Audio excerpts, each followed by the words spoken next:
Number three, I think that we need to be doing more to crack down on the shadow fleet. You know, the Putin's got all these oil tankers that are breaking the sanctions. Sink them, or, you know, I mean, something should happen to them to stop this. I wouldn't. You must stay within the law. You tell people on board the boats that their time's up, they must get off, but then we should stop this.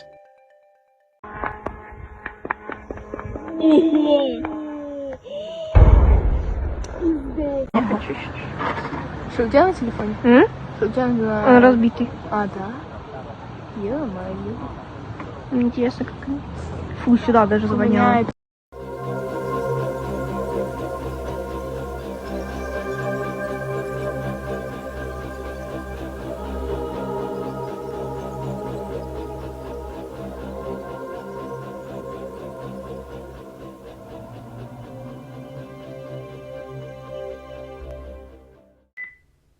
Well, hello, that's me again. Today is October 20th, 2025. It is Monday.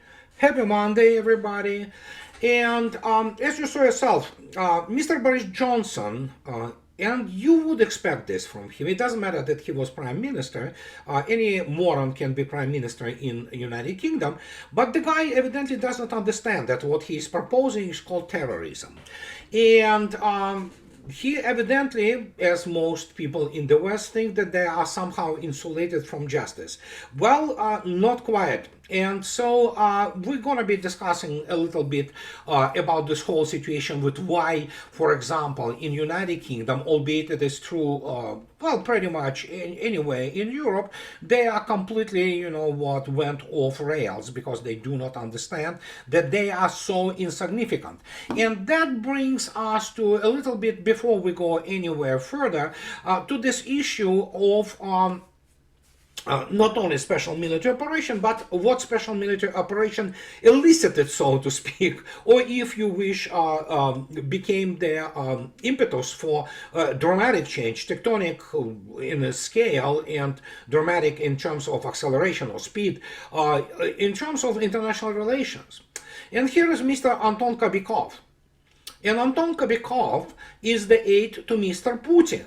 And what he says here on this week of Russian Energy Forum, he is very important aide to Mr. Putin, and he is which is called the Council of the First Degree in Russia, which is the highest political order, so to speak, except when you go even higher, like president of Russia. And he talks about this shadow fleet.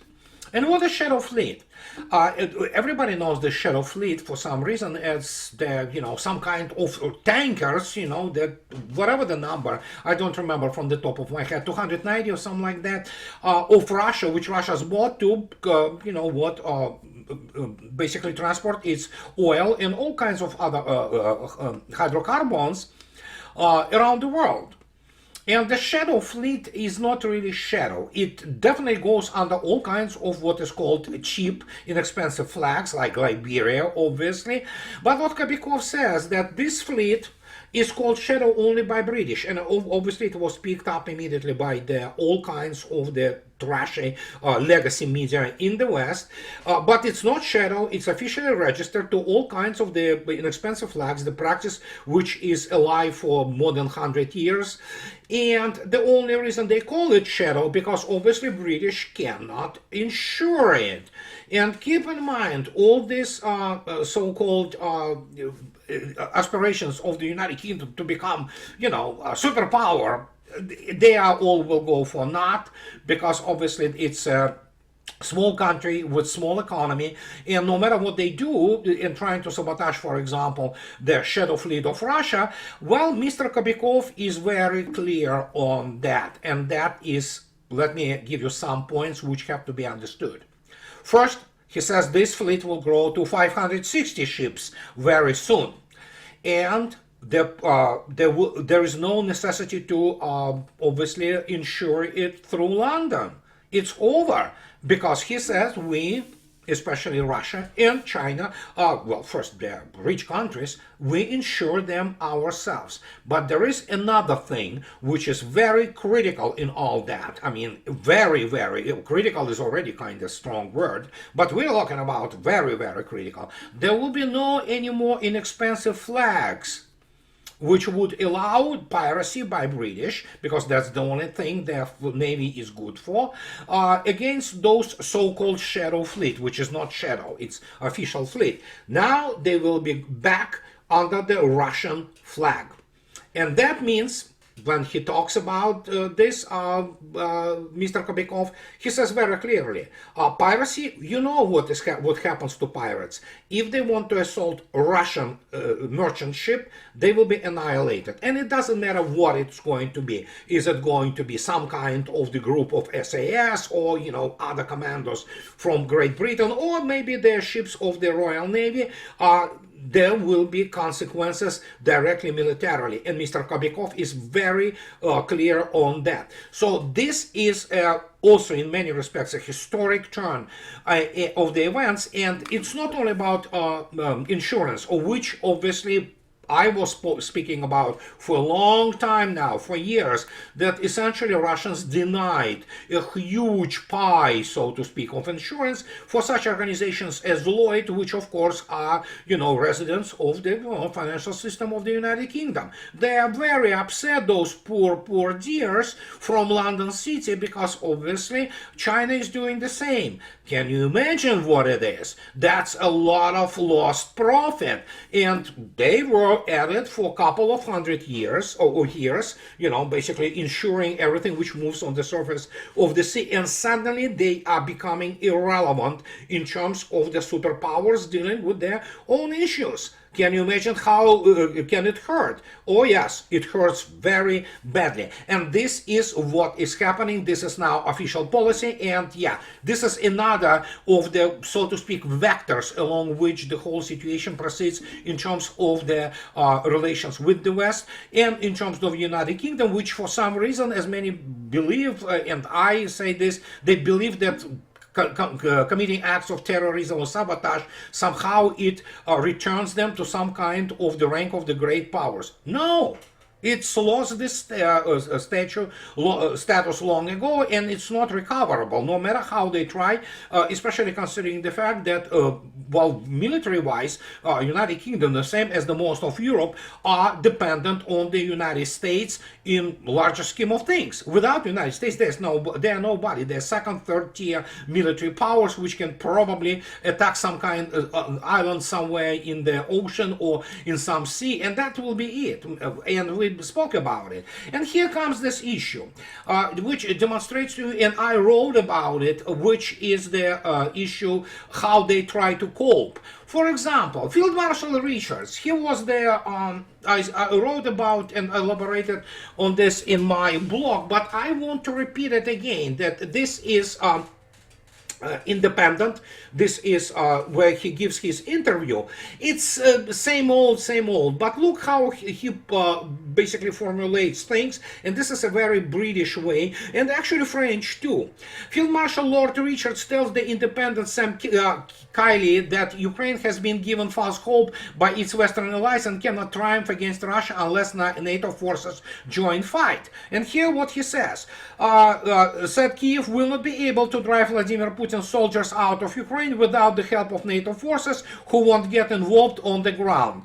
Well, Lord Richards, considering the fact that he was the commander of the whatever they passes for the army or general chiefs of staff, you know, which, whatever it is, you know, I don't want to go there anymore.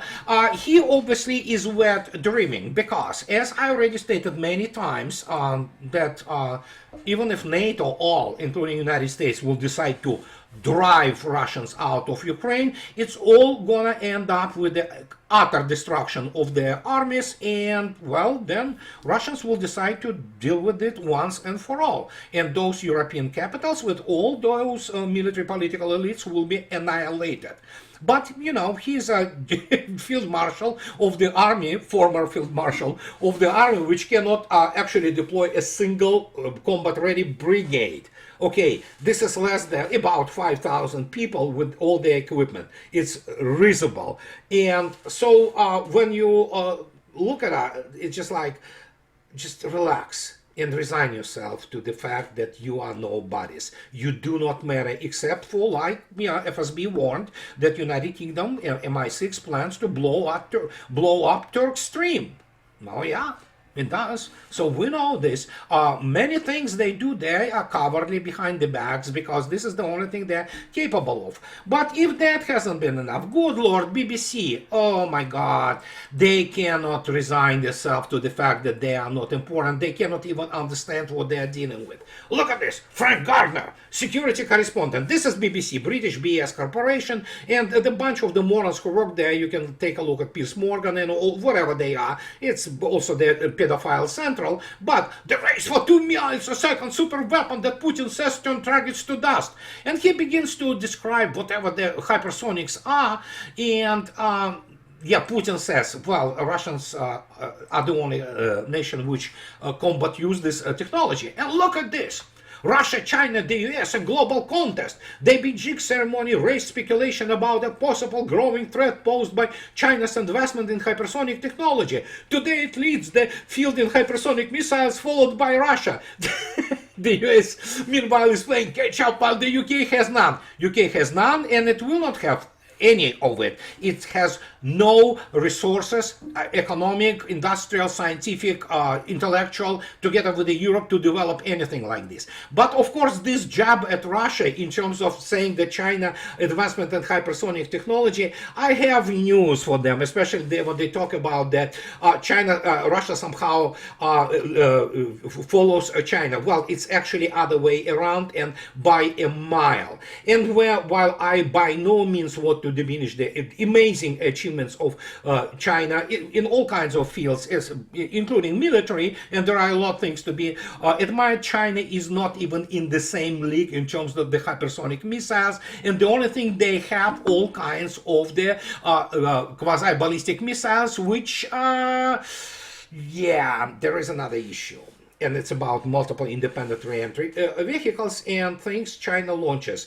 Russia, for example, Sarmat RS-28, which is now on the combat duty, can carry up to 10 avant-garde hypersonic weapons, which are already on combat duty. They are not in tests. And of course, Russia has a weapon system China doesn't. For example, 3M-22 Zircon, which is the full-blown anti-shipping and land attack missile, which flies with the speed of Mach 10 plus and maneuvers, and it is not quasi-ballistic. It is fully powered flight until it meets its target, which will be actually destroyed. But even here, they cannot rest. They have to misrepresent facts. And again, take any journal from BBC, from Independent, from CNN, from Washington Post, and they are morons. They're imbeciles with no degrees in anything which is relevant, with no real serious technological background,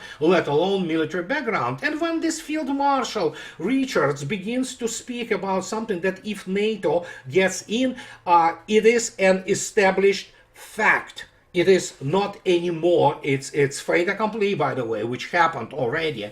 We can say immediately that the whole NATO military political top, and especially military top, the people who are right now, they serve in all kinds of staffs and planning, operational planning departments all over NATO, including the United States. Most of them, they do not understand modern war. They have no reference points. They don't have backgrounds which allow them to grasp their complexity and technological dimension of which Russia actually won the arms race by a knockout over NATO. And China, for some reason, F1 asks me, China has has, for example, such thing as the system of the early warning of the missile attack built by Russians, for example. If anybody doesn't know that, if you want to check my words, check the words of Vladimir Putin, who admitted this openly in about, well, I don't know, 5 years ago or so. And there is another issue with the rocketry in China. This doesn't mean that they don't have rocketry. They do. And their actually advancements are impressive, but read my lips. They are still military technologically nowhere Russia in terms of this type of weapons.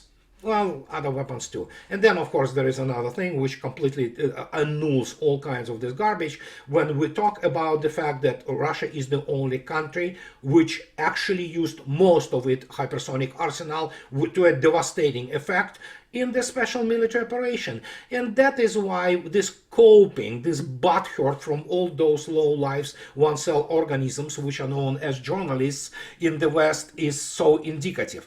And this is absolutely astonishing when the field marshal, again, field marshal, oh my God, field marshal, you have to command the army group. Well, the largest thing which United Kingdom ever had was the Army of the Rhine, which amounted at some point of time, it was up to 80,000 in 1970s, early 1980s. Then it was reduced to 50,000. This was the largest formation British ever had during the Cold War. Well, it's impressive, and it was a decent army, but now that we know everything about British technology, ranging from Challenger tanks to all kinds of the things which sink, crash, and what have you, we begin to understand that, well, yeah, it wasn't that good to start with. And so when Mr. Richards, Field Marshal Richards, talks about something, he obviously has no reference points to understand how you control and how you operate couple of army groups, well, actually more than this, on a strategic axis and, well, strategic theater, basically, there are and several operational axes simultaneously, and they amount to something around 800,000. That's the scale which none of the actually the European American generals understand, and especially how to maintain that type of the army, which is the most advanced technologically in the world, and maintain it in the field and achieve successes, which of course we can go and take a look at all kinds of things which are happening on the front lines of special military operation. And as you can see yourself, this is the today's tally. You can see yourself, it's just, continues to be, annihilating whatever is out there for armed forces of Ukraine. And the slaughter continues, and it will continue as long as necessary. And you can go and listen to Colonel Davis and my conversation, which went live just couple of hours ago, and we discussed the issue of the map there, what happens in Kupiansk, what happens in the former Bakrovsk, and in general, when you take a look attentively of what is happening, whatever the remnants of the Ukrainian industry are being annihilated completely. And so those, basically videos you see in the beginning of this particular video segment I basically delivered to you today, these are all industrial facilities, and including, for example, like mines, which mine very important all kinds of minerals, coal and what have you, and they are gone too. It's one of them is in Dnipropetrovsk, was destroyed utterly yesterday with a dramatic effect. That brings us to the issue of where we stand. Well, technologically, we already discussed a little bit why London is hurting badly, both on psychological and cultural and economic ways. But there are other things which are happening, which for some reason people, which is understandable, make no mistake. I do understand that it's very difficult to, keep up with everything. We live in the society which is overloaded with the informational noise, which is not knowledge. This is where I come in. And here's a very interesting piece which have been discussed on a number of occasions. And I want to bring it to you and explain to you what is this all about. Before I go, I just want to say that you see, even the American State Department officials basically go on the Sky News Australia and openly admit that Ukraine must come to the realization it has lost the war with Russia. Well, yeah, even that is happening, we understand that. But obviously, the fact that even the Sky News puts that on as the headline already speaks a lot about how much butt hurting and coping is happening now in London and all other Anglophone countries, since, well, it's not just Ukraine which lost it, it's the combined West. This is essentially, when they talk Ukraine, it's the combined West. And during the conversations we have, obviously, even Financial Times talks about that Trump or Zelensky to accept Putin's terms or be destroyed by Russia. And yeah, that's what happened. And we already know the pathetic and humiliating type of the so-called press conference which Mr. Zelensky was giving, not even on the lawn of the White House. But here, going back to, so to speak, technological dimension of some things I spoke about. Here it is. We have Brent Eastwood. It was on the September 5, but it continues to be actually discussed in all kinds of media because essentially, well, he is correct. The Navy's big Ohio-class submarine mistake still stings. And what mistake is he talking about? Well, he talks about that essentially the conversion of the 4 Ohio-class strategic missile submarines into the carriers of the Tomahawk missiles, which they can carry 154, I believe, each of them. Obviously was a very important step, and it was, and make no mistake, Ohio's, when they came out first time in actually the early 80s, were state-of-the-art submarines and very silent and things of this nature. And obviously there were 18 of them. 4 of them have been converted into the cruise missile submarines capable of carrying Tomahawks. But here's the issue. Why he's talking about that mistake still stings. The reason mistake still stings because if you take a look attentively at the age of those 4 Ohio's which have been converted into already getting obsolete Tomahawk missiles. Look at this. The high-class SSGNs are more than 40 years old. SSGN stands for guided. Obviously, SSBN stands for ballistic. And the USS Ohio and Florida will be retired next year, 2026. The USS Michigan and Georgia will be decommissioned in 2028.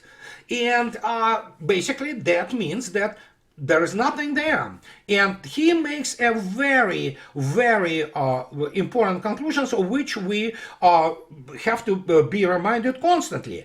He talks about that many experts argue that the US Navy and Pentagon overall did not plan for this problem, and it will be quite costly in terms of combat power for decades to come. It will be. And again, make no mistake, Tomahawks are obsolete missiles. No matter how you update them, they are no contest for the real serious air defense. But here he makes this conclusion which gives you some idea. This will hurt the Navy posture. The Ohio class carrying capacity is about 50% of the entire supply of the US Navy Tomahawk missiles. And since these SSGNs have been used recently to great effect, why take them away now? And the reason he talks about 50% is critical, because each of them is capable of carrying 154 Tomahawks. If you multiply it by 4, so what do we have? 616 missiles. So when you look attentively at this 50% of the entire supply of the US Navy Tomahawk missiles, and I represented it to you, the even findings of the American Enterprise Institute, the Neocon Central, War Chicken Hawks Central, they were talking about that in 2024-2025, no Tomahawks have been purchased. So if you multiply it by 2, because it's 50, you understand that US Navy has about 1,232 Tomahawks it can use. And he talks about that the higher class SSGNs have a robust combat record. They silently bring the noise to varied locations around the world.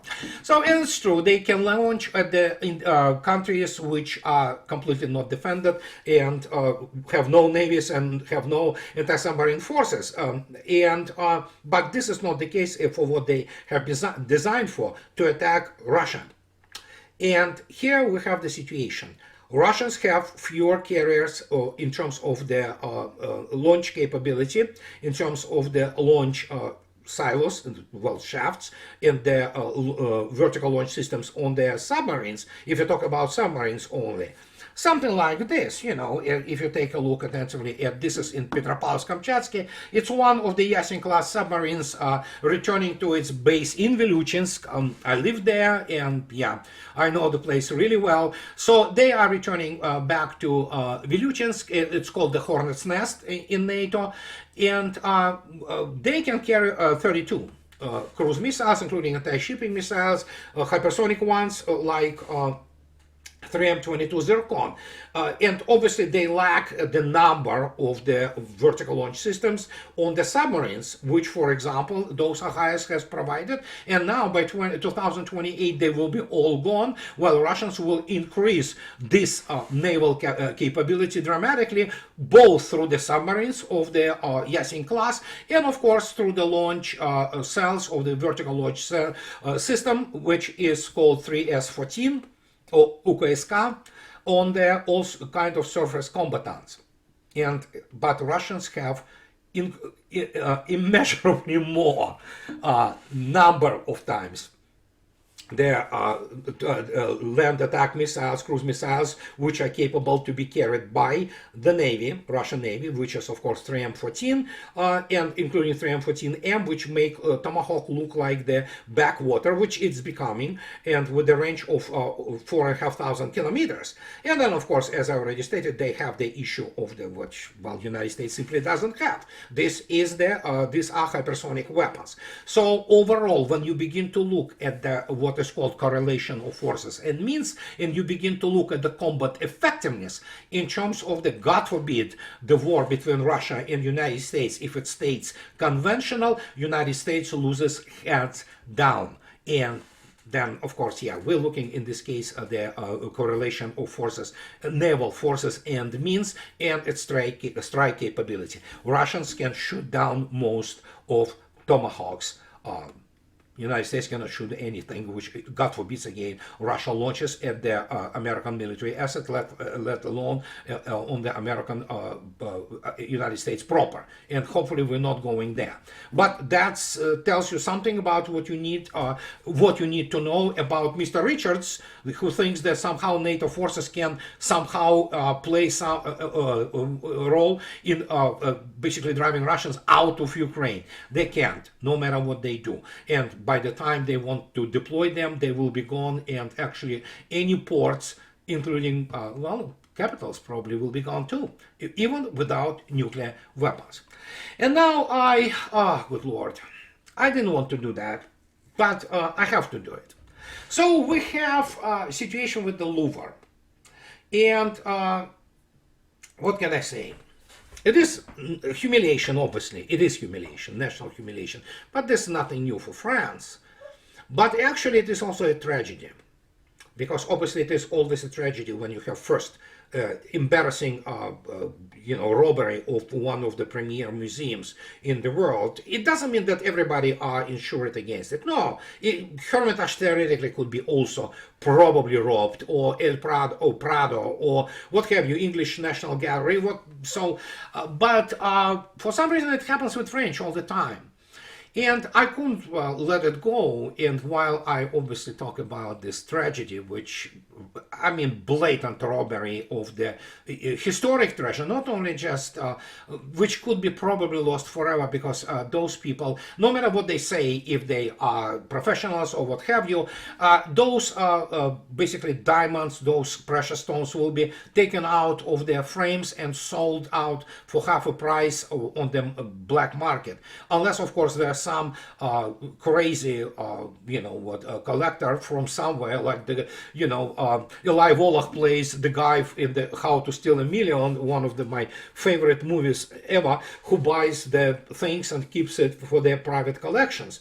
But other than that, well, French knew what was happening, and of course when you have the police of Paris, trying to find who are those people and how they stole it and how they robbed it, let me remind you this wonderful thing. It was 1964.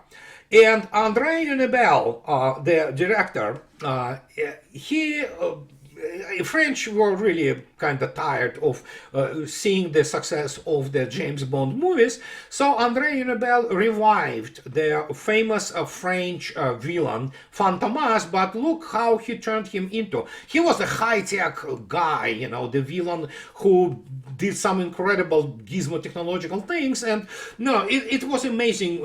Three movies, and of course they were shown in the Soviet Union to a huge crowds, and let me tell you, the Fantomas created an enormous splash, and it was amazing success all over the Europe and the Soviet Union. That was absolutely a smash hit.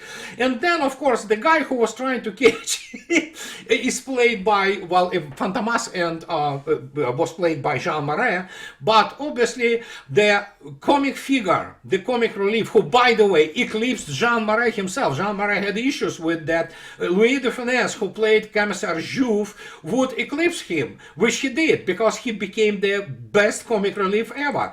And Commissaire Juve, who never can catch Fantomas, became essentially a meme. Here's he gets the order of the Honor Legion, and here he is. I mean, and when you look attentively at this genius comic, one of the greatest comics of our era, and the time when French cinematography was cinematography, and they really could go toe-to-toe with, and they did with Fantomas series, with James Bond, to enormous success all over the place. You know what? Everybody talks about the, you know, Inspector Clouseau, things like that. I said, yeah, Paris. They have to revive somehow Commissaire Juve, and maybe he will try to save them all those treasures. Because basically, when you look at watch all three of the Fantomas movies, it is all about the Fantomas stealing scientists to create some super weapon, and of course constantly robbing all kinds of the banks, all kinds of the treasures, such as like similar to the treasures which have been stolen from Louvre. And at least on this lighter note, I wanted to end this video for you guys. But yeah, Commissaire Juve, yeah, that's the proper definition for the Paris police and people who guarded, or maybe not, Louvre. What can I say? So anyhow, as always, in the end, those who like what I do, please subscribe to my channel, and those who can afford, please support me on Patreon or buy me a coffee and two. That will allow me to stay in this business. Have a nice week ahead of you, and I'll talk to you later, guys. Bye bye.